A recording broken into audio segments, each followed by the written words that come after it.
Assalamualaikum warahmatullahi wabarakatuh.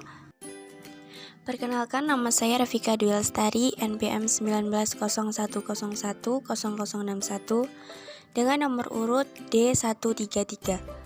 Video kali ini dibuat guna untuk memenuhi ujian tengah semester mata kuliah Al-Quran Hadis dan pembelajarannya dengan dosen pengampu Bapak Dedi Wahyudi.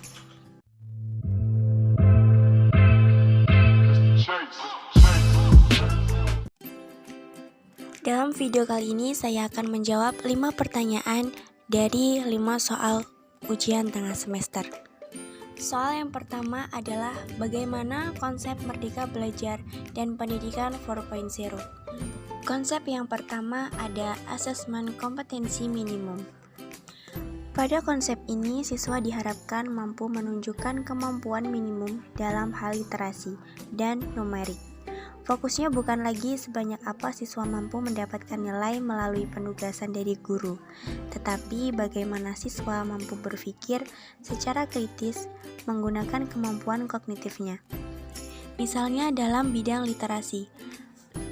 Bila pada kurikulum sebelumnya siswa lebih banyak diharapkan menghafal dan menerapkan materi yang mereka baca, dalam konsep asesmen kompetensi, siswa diharapkan bisa berpikir logis untuk mengabstraksikan maksud dan tujuan dari materi. Konsep yang kedua yaitu survei karakter. Setiap daerah memiliki keunikan manusia yang berbeda-beda, dan tidak mungkin untuk dipaksakan menerapkan satu sistem dengan indikator tetap. Pemerintah akan menilai secara menyeluruh terkait kualitas pendidikan di sekolah, bukan hanya tentang hasil belajar, tetapi juga ekosistem dan infrastruktur pendidikan yang tersedia. Dengan kata lain, pengembangan kualitas pendidikan bukan lagi tentang penerapan indikator kualitas tetap, namun berdasarkan data hasil survei terbaru terhadap sekolah. Konsep yang ketiga adalah peluasan penilaian hasil belajar. Hal yang paling menarik dari konsep Merdeka Belajar ini adalah adanya peluasan penilaian hasil belajar. Siswa yang tadinya hanya dari nilai ujian nasional menjadi penugasan dan portofolio. Kedepannya, siswa akan diberikan ruang untuk bisa mengembangkan diri sesuai dengan minat dan bakat.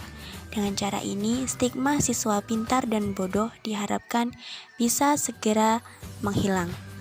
Sebab manusia memiliki bakat alami yang berbeda-beda dan tidak bisa ditentukan dengan tes formal.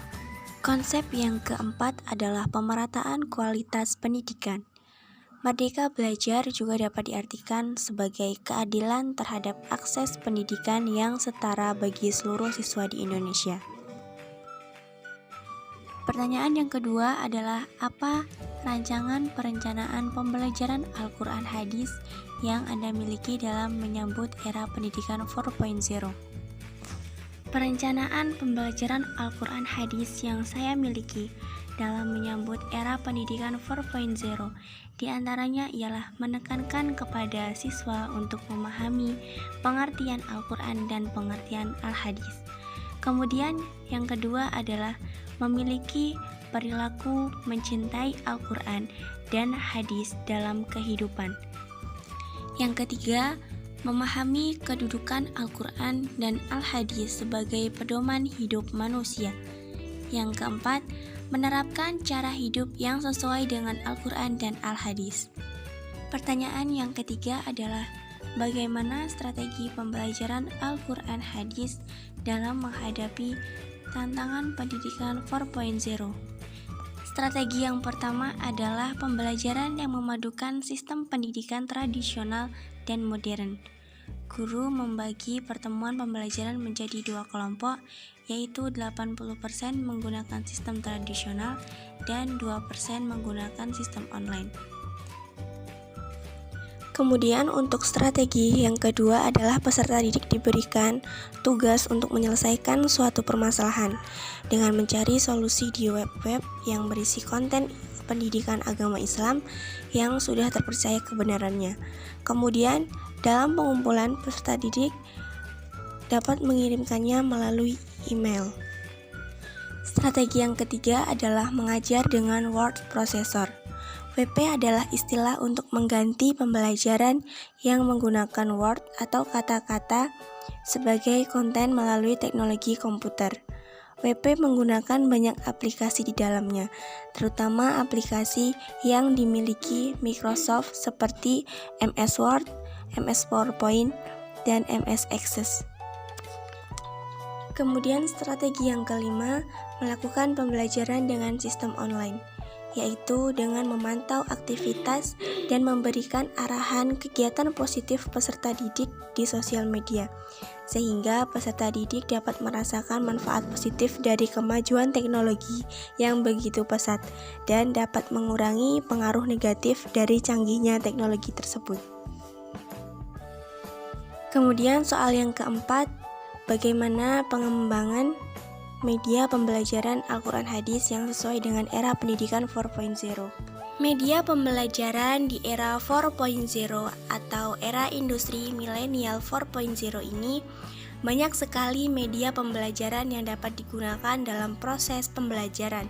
Contohnya adalah TIK dan smartphone yang pastinya semua kalangan siswa dapat menggunakan dan mengaksesnya.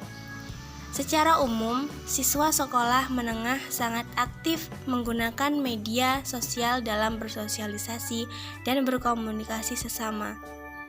Model baru dalam berkomunikasi di era pendidikan 4.0 memberikan pengaruh penting terhadap motivasi siswa dalam belajar, bersosialisasi, dan menciptakan suasana kelas yang positif. Oleh karena itu, kegiatan pembelajaran perlu menciptakan ruang sosial yang mampu membangun dan memelihara hubungan sosial dengan orang lain. Bentuk komunikasi dan aktivitas online menjadi sangat positif apabila dapat dimanfaatkan sebagai media dalam aktivitas pembelajaran. Penggunaan berbagai media dalam pembelajaran dapat dilakukan dengan berbagai variasi dan disertai dengan metode pembelajaran yang cocok. Soal yang kelima adalah apa pendapat Anda terkait evaluasi pembelajaran Al-Quran Hadis dan pembelajarannya berdampingan dengan pandemi COVID-19. Al-Quran Hadis adalah bagian dari mata kuliah jurusan Pendidikan Agama Islam yang diberikan untuk memahami dan mengamalkan Al-Quran Hadis sehingga mampu membaca, menerjemahkan, menyimpulkan isi kandungan, menyalin dan menghafal ayat-ayat yang terpilih, serta memahami dan mengamalkan hadis-hadis pilihan sebagai pendalaman dan perluasan kajian dari pembelajaran Al-Quran Hadis. Namun, dengan mewabahnya virus corona atau COVID-19 di awal tahun 2020 telah menciptakan kebutuhan khusus dalam proses pembelajaran dan perlunya menjaga jarak dalam interaksi sosial atau yang disebut dengan social distancing, karantina dan isolasi, sehingga setiap individu yang rentan tidak akan terkena virus. Dalam keadaan darurat pandemi COVID-19 ini, pembelajaran daring atau belajar di rumah yang dianjurkan oleh pemerintah menjadi solusi terbaik buat saya. Namun, yang menjadi kendala bagi saya adalah sulitnya jaringan internet di desa saya, terutama ketika hujan dan listrik padam. Baiklah, cukup sekian jawaban dari 5 soal pertanyaan ujian tengah semester. Saya ucapkan terima kasih. Wassalamualaikum warahmatullahi wabarakatuh.